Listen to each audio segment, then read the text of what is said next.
Hello everybody, Maven here, and today I wanted to bring to light what I believe is the best sidearm archetype for PvP, which is the rapid fire frames. I did this same kind of video a couple years ago, but I thought I would remake it nowadays since I have a bigger audience and I can bring this PSA to more people. So as you know, SMGs are no longer the meta. There's kind of been a divide in either direction of SMGs. So auto rifles and sidearms have now become the new meta. And when it comes to sidearms, the most popular ones are definitely the heliocentric and the Drang. And those are lightweight frames and adaptive frames. But in my opinion, the rapid fire frames are the best, but they're like the second least used sidearm archetype right over the 260 RPMs. So allow me to state my case. Okay, so for the D2 veterans out there, you probably remember this old spreadsheet, right? It's a classic, but it is a little bit outdated. It hasn't been updated in a while. And also this chart is like against 0 resilience. So it doesn't make a lot of sense. So this 0.5 optimal TTK on the 3 burst is not true. There's been some buffs, there's been some nerfs, but just as a general overview, you can already see that the optimal TTK and body shot TTK of these rapid fire frames down here are already looking like the most consistent across the board compared to everything else. Now, before moving forward, I just want to state one thing that may be a little bit controversial to some PvP players out there, but I firmly believe, as a sidearm connoisseur of many years, I believe that the range stat on sidearms does not matter. If you add plus 20 range to a sidearm, you're only getting like 1 bonus meter. It's really not worth it at all. I would say just invest in stability to make the sidearm feel a lot better so you can actually land your shots in the first place, and that's the most important thing. So if your argument that the rapid fires suck because they have like no range, I would counter that and say that the range doesn't really matter because you're going to be fighting at the same distance with any sidearm anyways. But one thing I will give the Drang is that it's a little bit easier to hit your shots from like 5 meters further than any other sidearm, so it's got that benefit over everything else. So now I wanted to break down the TTKs of each sidearm archetype, starting off with the 260 RPM precision frames. This is things like the Swift Verdict, the Enigma's Draw, the Cryosthesia, etc. So to tier 10 and under, we get a 0.7 TTK. However, because these sidearms are slower firing, they are a lot less forgiving if you miss a shot or two. So that's the big downside, despite the fact they have a pretty good body shot TTK of 1.17.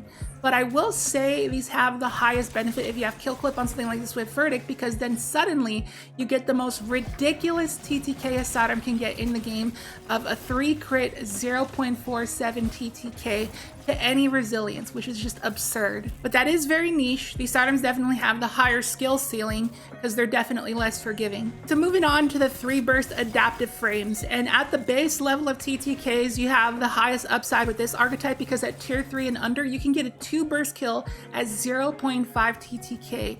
That is crazy. But I will say, out of all the sidearm archetypes, I feel like these ones, when you get to around the 15 meter mark and beyond, you start to hit a lot more ghost bullets than you do with other sidearms, meaning that the bullets just feel like they disappear and they don't hit anything beyond their maximum range. But again, like the 260 RPMs, these are slower firing. If you missed a burst or two, you're getting massively punished. So I wouldn't recommend running these unless it's something like the Trespasser, because you have a very high upside if you get that perk online. Now moving on to the aggressive 2 bursts, such as the Forgiveness, and feel free to argue with me on this, but I feel these are just straight up an upgrade to the 3 bursts. They feel a lot better to jump with. It feels like you don't get ghost bullets with them, and they have a very similar TTK across the board. Tier 10 to 6, you get a 0.73 TTK, 5 crits, 0 to the body, so you can actually miss one of the 2 shots in one of the bursts and still pick up the kill. So these are definitely good sidearms. I really have not much bad to say about them, but I would say the TTKs of the sidearms we're about to talk about are definitely better. And next, we're moving on to a serious archetype, the Drang, the adaptive frames. And as you can see, the optimal TTK to any resilience is crazy at a 0.6 flat, which is the equivalent of the Summoner with kill clip active. So it's absolutely no joke. And the body shot TTK at a nice solid 1.2 to tier 10 resilience. So if you are an extremely good, sweaty, cracked Destiny player, I will say this is going to be a great sidearm for you. But I will ask you the question right now, as an average Destiny player, how often are you picking up that 4 headshot kill on the Drang? It's probably only like 3% of the time out of 100, you know? It's not happening very often because sidearms are spray and pray weapons. You're more trying to just land shots in general rather than aiming for the crit. They're body shot machines. They are things that you ape with. They're things that you slide with. They're things that you want to teabag shoot with. They're things you want to jump with, all right? So you're more likely going to want to pay attention to body shot TTKs with sidearms rather than optimal crit TTKs. And that is where, in my opinion, the Drang loses a lot of value. They are good sidearms across the board, just in a neutral gameplay type of environment. But when you have to get aggressive and you have to jump with them and slide with them, I feel they lose out a bit compared to our other options. But like I said before, one thing I'll give Drang is that it feels like you can fight from it from a little bit further range than the other sidearms. Just, you know, the stability it has and the sights, it's just very nice. But now moving on to the Heliocentric, the 360 RPM lightweight frames, and you can see what I mean here, what I'm working towards. Look at that body shot TTK. Tier 10 resilience 1.17. It's a little bit quicker than the Drang, but it's also faster firing, so it's more forgiving. You can slide with it, you can teabag shoot with it, you can jump with it a lot better than you can with the Drang, so it's a lot better for aping. You know, the Drang is definitely shining when you're just standing, but when you're jumping, the Heliocentric is definitely going to be so much better. And once again, emphasis on the fact that you're not just specifically trying to aim for only crits with a sidearm, just the way they are in nature, the small bodies, the low zoom, the scopes they have. They're definitely body shot machines. And you might be like, who is this Maven person trying to tell me what I do with sidearms, trying to not aim for the crit? Well, Grenader Jake said the same thing, and he's the most experienced player in the world. So I guess if that doesn't back up my claim, I don't know what does. But still, shout outs to this thing's optimal headshot TTK 0.67, and at tier 9 and under, which is very forgiving, you get 4 crit, 1 body. And that is what makes the Heliocentric so dang good and consistent. It's a monster. But now we're moving on to the rapid fire frames, which are things like the punching out, the Mykel's Reverence from the Root of Nightmares, but we're looking at the Fioratura because that is what I'm using in the background gameplay. And I got Killing Wind and Kill Clip. And here is what I believe to be the best sidearm archetype in PvP. It has the same optimal TTK as the Heliocentric at 0.67 and a tier 7 and under, 5 crits and 1 body. The body shot TTK is not 1.17 like the Heliocentric. It's similar to the Drang at tier 10, 120. However, at tier 7 and below, you get 1.07, which is quicker than the Heliocentric by 1/10 of a second. And that is actually massive. This is very, very important because a lot of Guardians right now are running 7 resilience because that is the meta. Drewski just recently did a video on what resilience you should be running in PvP, and he makes a good point of why everyone's running tier 7 resilience. I highly recommend going to check that out. I'll link it down below. And you already know that most people you run into in trials are pretty much meta slaves. They just use whatever's most popular.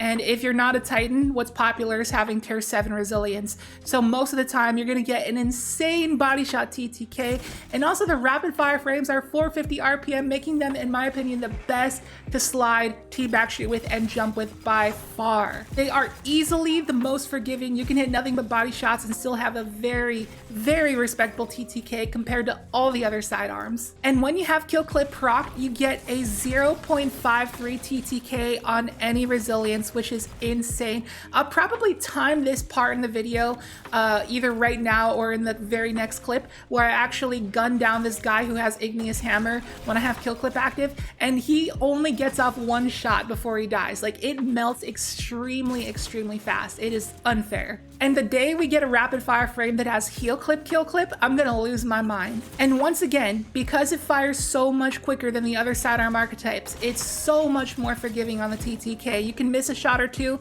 and still have a great TTK. If you miss a shot or two with the Drang, you get a huge TTK shift and you get really punished. So these are definitely more spray and pray, fit more of the theme of what I want to go for with the sidearm, more slide worthy, more trustworthy, more jump worthy, more teabag worthy.